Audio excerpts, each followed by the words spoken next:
ध्यान अष्टांग योग का 7वां अंग है। 8 योग के बारे में महर्षि पातंजलि ने बताया है। उसमें 7वां और सबसे प्रमुख ध्यान को कहा गया है, क्योंकि ध्यान तक प्रयास होता है। जब सारे प्रयास मिट जाते हैं तो ध्यान की उसी अवस्था को समाधि कहते हैं। यह आत्म साक्षात्कार का मुख्य मार्ग है, इसीलिए इसे मुक्ति का द्वार कहा जाता है। ध्यान को सभी धर्म, सभी शास्त्र, सभी संप्रदाय में श्रेष्ठ माना गया है। जितने भी योगी हैं, फकीर हैं, भक्त हैं, वे सारे ध्यान के मार्ग से ही अपने स्वत्व को पाते हैं, अपने आप को पाते हैं और उस ध्यान तक पहुंचकर लगभग एक ही हो जाते हैं। इसीलिए कभी भी, चाहे वो सूफी संत हो या हरफन मौला फकीर, ऋषि महर्षि हो या तत्ववेत्ता ज्ञानी, उन सब में कोई भेद नहीं होता। भेद तो लकर पंथियों में होता है। जो ध्यान में डूबेगा उसको तो सिर्फ परमात्मा आता है, वहां तो पुराण और पुराण का भेद मिट जाता है। अगर विश्व शांति के लिए कोई भी एक उपाय बोला जाए कि वह उपाय क्या है जिससे विश्व शांति हो, बोले सबको ध्यान कराना सिखा दो, सारे भेद मिट जाएंगे। और जब सारे भेद मिट जाते हैं तो वही स्थिति को तुरिया कहते हैं। भेद अभेद न तथा के तहां कहीं, सप्तम तुरिया माही। मैं तू तहां न संभवे, तामे दो न समाही। जब अपने अपने अस्तित्व को आप जान लेते हो तो कोई भेद ही नहीं रह जाता। यस दोस्तों, सारी लहरें एक दूसरे से भिन्न होती है समुद्र में, एक के बाद एक, एक आगे एक पीछे, एक मिटती हुई एक उठती हुई दिखती हैं, लेकिन जब लहरें गिर जाती हैं तो सब एक समुद्र हो जाता है। तो जब सारे भेद मिट जाते हैं, वहीं से एकात्म प्रेम का उत्पन्न होता है, जिसको विश्व की सबसे ज्यादा आवश्यकता है।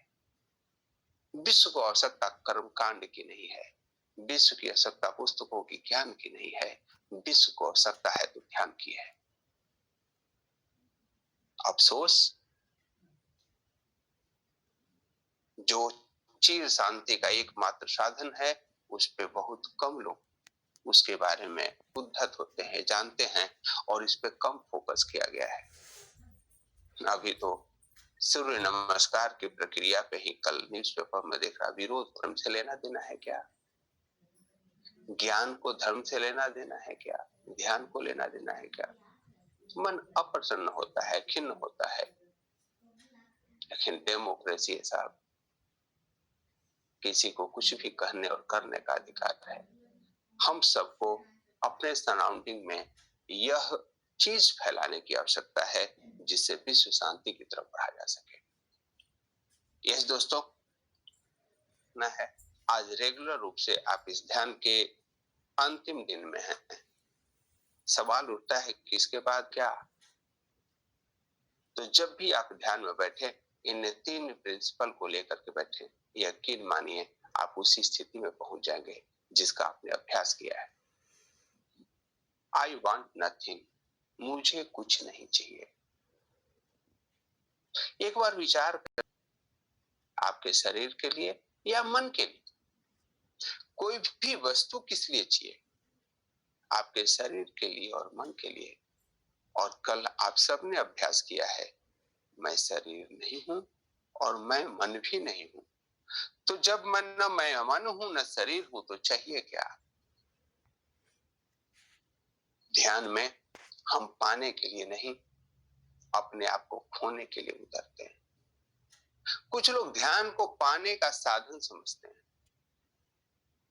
फिर आप ध्यान के लिए नहीं जा रहे हो, आप भीख मांगने की दूसरे दूसरे तरीके निजात कर रहे हो।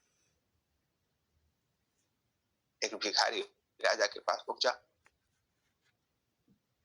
तो राजा बोले कि वह थोड़ी भगवान के पास से मंदिर के पास से होकर के आता हूँ, फिर मैं तुमको भिक्षा दूंगा। भिखारी कहा राजा कहा जाता है, वो भी पीछे पीछे हो लिया। देखा राजा भगवान से कुछ मांग रहा है, हे भगवान मुझे धन धान्य से उत्पन्न करना, पुत्र पुत्र आदि देना, राज्य में समृद्धि देना, राज्य का विकास करना, हे भगवान मुझ पर कृपा करना। भिखारी पलट के चलने लगा। राजा बोला रुक जाओ, मैंने तो तुमको कुछ दिया ही नहीं। भिखारी ने कहा मैं भिखारियों से भीख नहीं लेता। राजा हम दोनों में अंतर ही है, मैं छोटा आदमी हूँ, मेरी भीख छोटी है, तू बड़ा आदमी है, तेरा भीख बड़ा है तो दोनों भिखारी ही। कहीं आप भिखारी तो नहीं हो। ध्यान में उतरना तो बादशाह की तरह उतरना। तुम बादशाह हो, तुम वही परमात्मा के अंश हो, परमात्मा के स्वरूप हो। I want nothing. और जब इस बादशाहियत के साथ उतरते हैं तो वैसे ही जैसे पोरस ने सिकंदर को कहा था कि एक राजा दूसरे राजा से जैसा व्यवहार करता वैसे व्यवहार करो, तो वह परमात्मा आपसे वैसा ही व्यवहार करेगा जो आप उसके सामने तुल्य हैं, समकक्ष हैं। यही तो अद्वैत है। और बिना कुछ हुए जाना, जो भी कुछ हो गया शुद्धता को प्राप्त करोगे। जो कुछ भी होगे आप अपने आप को कम कर दोगे। जब ध्यान में उतरना तो मैं कुछ नहीं हूं, और जब ही आप कुछ नहीं होते हो आप सब कुछ बन जाते हो। I am nothing, it's always say I am everything. यह आपके कुछ होने की वजह से ही आप में घमंड आता है या हीन भावना से ग्रसित होते हो। आप सुखी होते हो या दुखी होते हो, पीड़ित होते हो या पीड़ादायी होते हो, सबके पीछे आपके कुछ न कुछ होना है। कुछ भी होना छोड़ देना, कम से कम उतनी देर जितनी देर आध्यात्म के इस ध्यान में डुबकी लगाना चाहते हो। और तीसरा प्रिंसिपल सदैव याद रखना, आई डू नथिंग। मुझे कुछ करना नहीं है। आपका मन का ही दो भाव है, कर्ता भाव और दृष्टा भाव। पूरे दिन आपका मन करते रहता है, इवन सोते हुए भी कुछ करता है, तो आप स्वप्न देखते हो। और जब यह दृष्टा भाव में आ जाता है तब कुछ फर्क नहीं पड़ता। चलचित्र की भांति चीजें आएंगी और चली जाएंगी, बिना आपको संलग्न किए हुए, बिना आपको व्यथित किए हुए, बिना आपको उत्साहित किए हुए,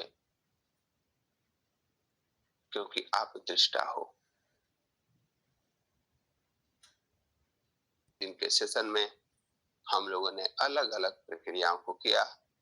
हमने अपने आप को पाया, कलर ऑफ कॉन्शियसनेस को देखा, डिफरेंट फ्लेवर को देखा, और आज मैनिफेस्टिंग इंटेंशंस को देखेंगे। Today session, when you are in expanded and relaxed state of consciousness, you are in tune with nature. In such a state, if there is a desire, it does not remain your alone. It becomes a nature intention and eventually manifests. इसी fact की बात अभी परीक्षा में बता रही थी। जो आत्मा सो परमात्मा, स्कंद पुराण में वर्णन है, ईश्वरो गुरुरात्मेति मूर्ति भेद विभागिने व्योमवत् व्याप्त देहाय दक्षिणामूर्तयो नमः। वह ईश्वर, सद्गुरु और आपकी अपनी आत्मा तीनों एक हैं। तो क्या हम सभी अब रेडी हैं